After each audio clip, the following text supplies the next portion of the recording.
Bismillahirrahmanirrahim. Assalamu alaikum wa rahmatullahi wa barakatuhu. Dear students of 10th class, we have studied about the sexual reproduction in plants. Okay. Now from today we are going to start the study about sexual reproduction in animals. ठीक है, आपको पहले ही बताया था sexual reproduction क्या होती है, जिसमें मेल और फीमेल गैमीट्स कंबाइन करते हैं, फ्यूज़ करते हैं और उससे जो है वो जाइगोट बनाते हैं और फिर वो जाइगोट जो है वो डेवलप होता होता नेक्स्ट ऑर्गेनिज्म के डेवलप होने का ज़रिया बनता है. ठीक है, so let us start the reading of this topic. Most animals reproduce sexually. The sexual reproduction is based on the formation and the fusion of mail and female gametes. ठीक है, तो इसके बाद हम फॉर्मेशन ऑफ गैमीट्स की बात करें, जिसको गैमीटोजेनेसिस कहते हैं. The formation of gametes is called gametogenesis. In this process diploid gamete mother cell undergo meiosis and form haploid gametes. ठीक है, डिप्लॉयड के लिए 2n और हैप्लॉइड के लिए 1n क्यों लिखा जाता है, ये आप पहले भी पढ़ चुके हैं.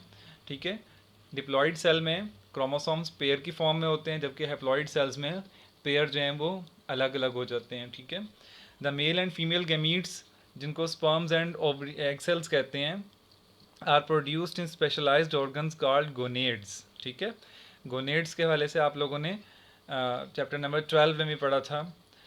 तो male gonads are called testes and while female gonads are called ovaries. ठीक है, तो मेल गोनेड्स टेस्टीज हैं जहाँ पे स्पर्म्स बनते हैं, और फीमेल गोनेड्स जो हैं वो ओवरीज हैं जहाँ पे एग सेल्स प्रोड्यूस होते हैं.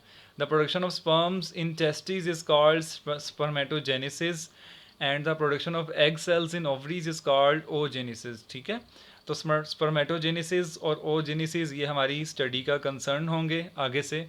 ठीक है, तो आज के लेसन में हम स्पर्मेटोजेनेसिस के हवाले से पढ़ेंगे कि उसमें कौन कौन से प्रोसीजर्स होते हैं. स्पर्मेटोजेनेसिस की रीडिंग करते हैं बच्चों.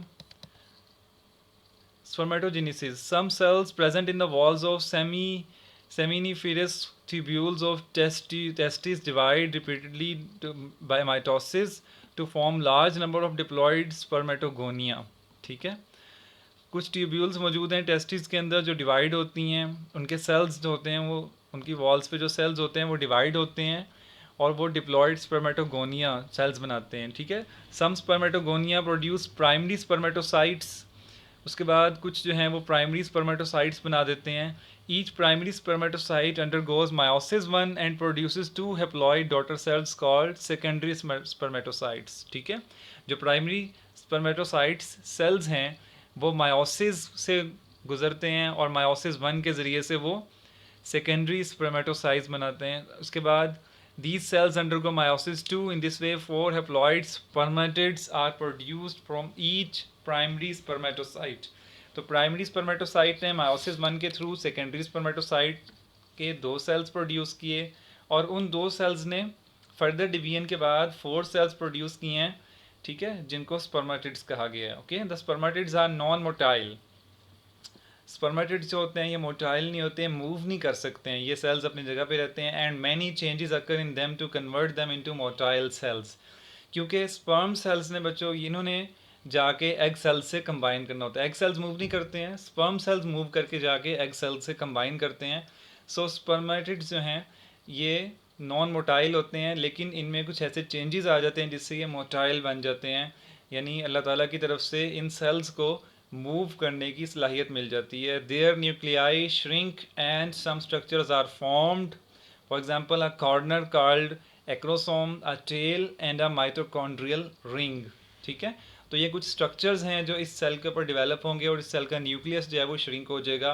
After these changes the spermatids are called sperms. ठीक है, अब इन्हीं स्पर्मेटिड्स को बेसिकली चेंजेस के बाद स्पर्म कहा जाता है, जो कि मेल गैमीट्स भी कहलाते हैं. ठीक है, अब स्टूडेंट्स हम इसको डायग्राम के थ्रू जो है इसको एक दफ़ा क्लियर करेंगे. ठीक है, इसमें देखें आप लोग, सबसे पहले जो सेल है वो है स्पर्मेटोगोनियम. ठीक है, जो कि टेस्टिस के अंदर पाए जाते हैं. इसके बाद ये बनाते हैं माइटोसिस के प्रोसेस के बाद प्राइमरी स्पर्मेटोसाइट्स.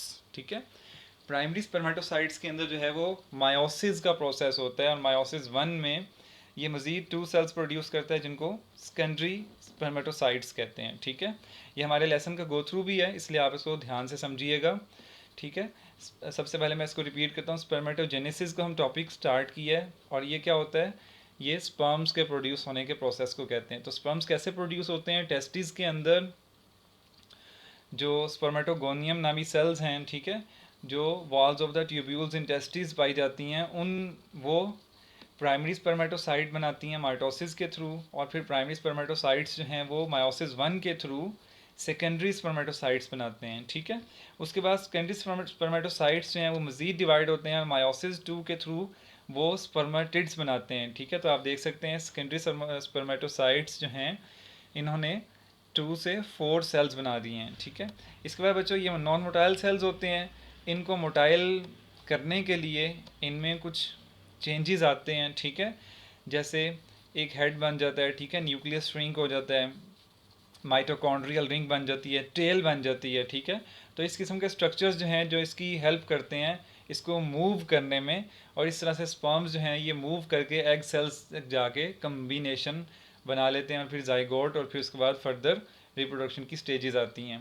तो स्टूडेंट्स ये हमारा आज का लेसन था, इंशाल्लाह इसी लेसन को कल भी इससे आगे कंटिन्यू करेंगे, ठीक है। तब तक के लिए अल्लाह हाफिज़।